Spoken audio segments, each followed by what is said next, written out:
Hi everyone, welcome to this short tutorial from Pathology Made Simple at I Love Pathology. This is the part 3 of tissue repair series. In the part 1 I had discussed about the general aspects of tissue repair where the repair by regeneration was discussed in great detail. In part 2, repair by connective tissue deposition was discussed in great detail, particularly the angiogenesis and the formation of granulation tissue.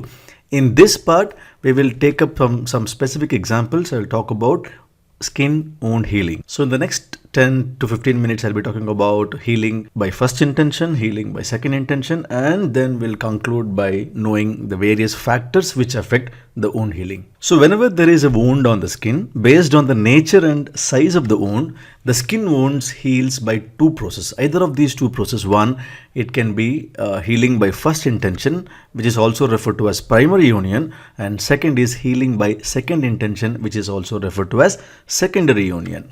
Okay, so wound healing, what is this primary union and secondary union? If the wound is clean, uninfected, particularly example being surgical incision, which is approximated by surgical sutures, then the healing is referred to as healing by first intention, which basically involves, the injury involves only the epithelial layer.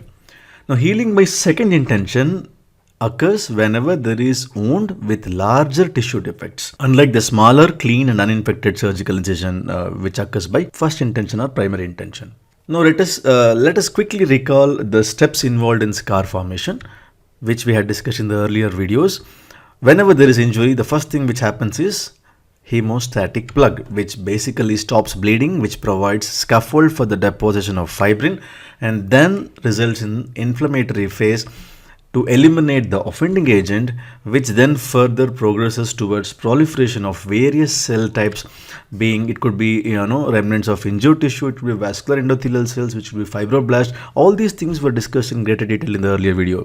Okay, once the cellular proliferation phase progresses, it results in the formation of granulation tissue, which is very, very important, and finally there is deposition of connective tissue.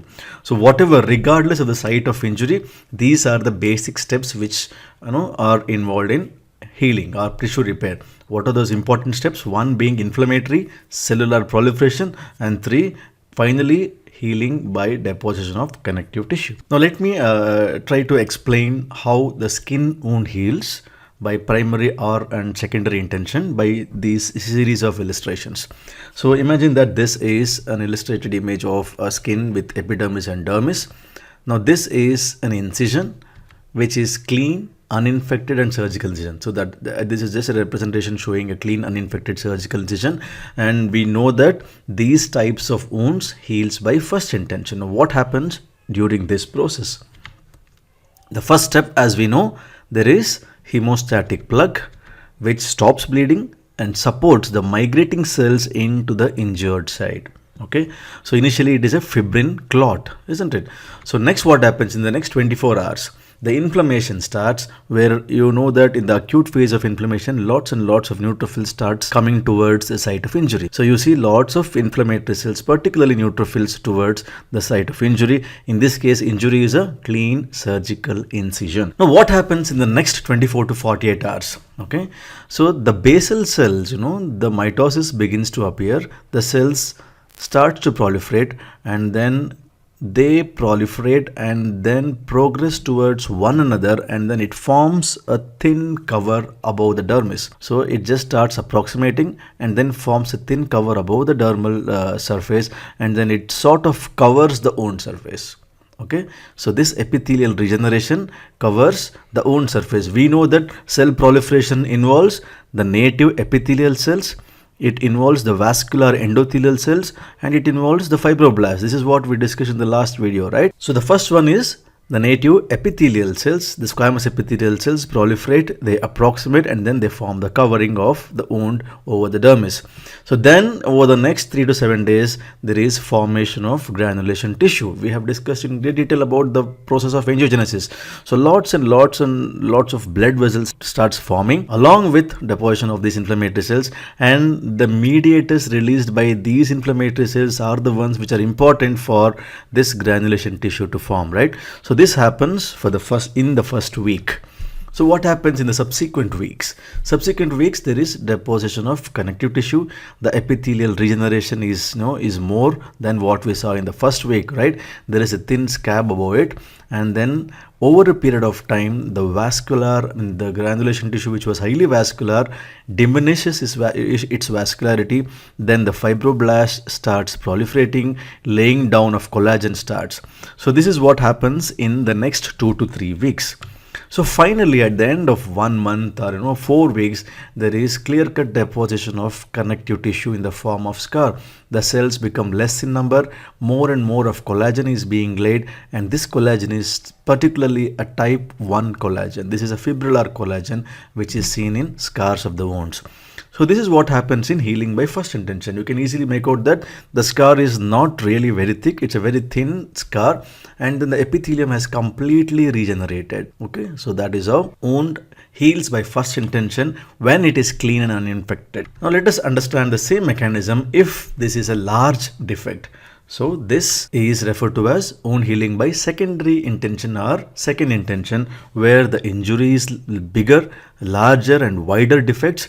Okay, it is filled with necrotic debris and inflammation. Initially, as we saw earlier, hemostatic plug, which is fibrin plug. Again, lots and lots of inflammatory cells. Larger the blood clot, larger the wound defect, more the number of inflammatory cells also accumulate. Okay, so even the inflammatory phase, there will be too much of inflammatory cells, and then the proliferation also too much. As in the primary intention, what we saw, it starts proliferating, migrating towards one another, approximating, and then it sorts of covers. But of course, this might take more time.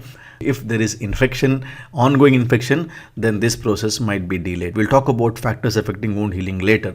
Okay, so the larger defects have larger granulation tissue. So large amounts of granulation tissue forms in the same 3 to 7 days if it is not infected, if the wound is not infected. Okay, look at this, the cell proliferation begins and you have a thick scab there, and in the next 2 to 3 weeks, just like what we saw in primary intention, larger proliferation of fibroblast, laying down of collagen, and then this collagen is too much because bigger scar as compared to that of wound healing by primary intention. And in the next 2 to 3 weeks after formation of scar, some of these fibroblasts assume the responsibility of being contractile. They are now referred to as myofibroblasts. Okay, they start contracting the wound. So that is what is called as wound contraction. You can easily make out that there is depression on the surface of the wound. Okay, so this is what happens in wound healing by secondary intention. The collagen is the same, type 1 collagen or fibrillar collagen.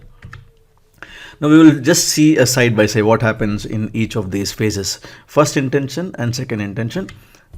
Clean scar, larger defects. Okay, hemostatic plug both sides, fibrin plug. Inflammatory cells, look at the amount of inflammatory cells. Less number of inflammatory cells here. Too many inflammatory cells.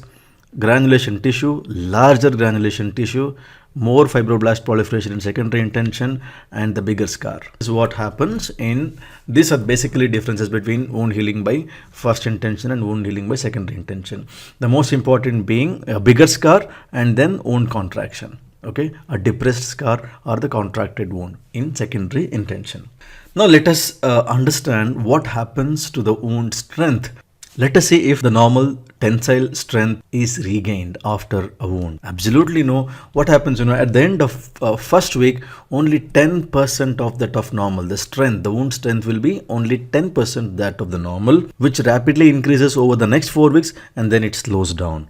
At the end of 3 months, the wound strength will be a maximum of 70 to 80% that of normal. No wound can achieve 100% normal tensile strength. Okay, so the maximum the wound strength which can be achieved is 70 to 80%. Now moving on to the next important part of this talk, the factors affecting wound healing. Okay, so there are lots and lots of factors which affects the wound healing, which affects the outcome of a given wound.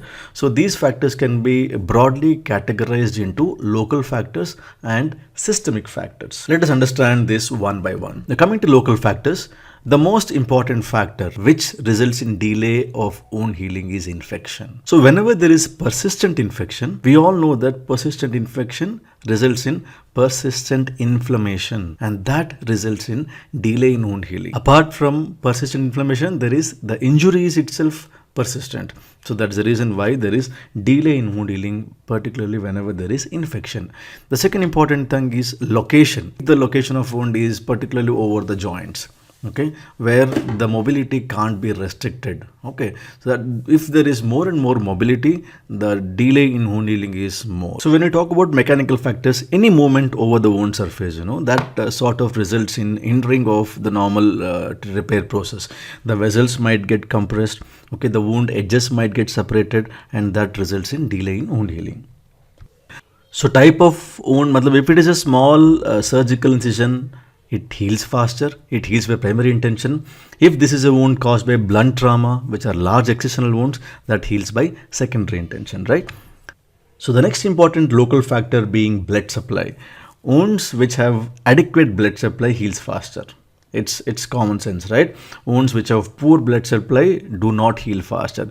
Particularly when you have a patient with atherosclerosis, when you have patients with compromised blood supply, okay, so these are the patients where wound healing might be delayed. Next one being radiation. Ionizing radiations decreases the whole repair process.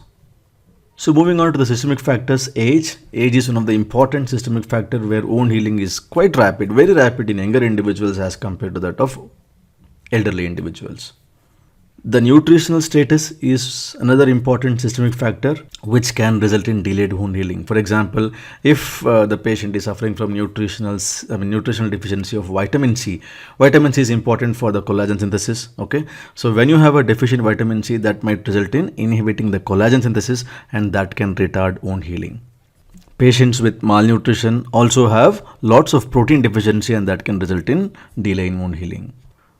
Diabetes is one of the most important systemic factor which can result in delay in wound healing. There are so many causes where it can result in impaired wound healing. One of the most important cause being microangiopathy.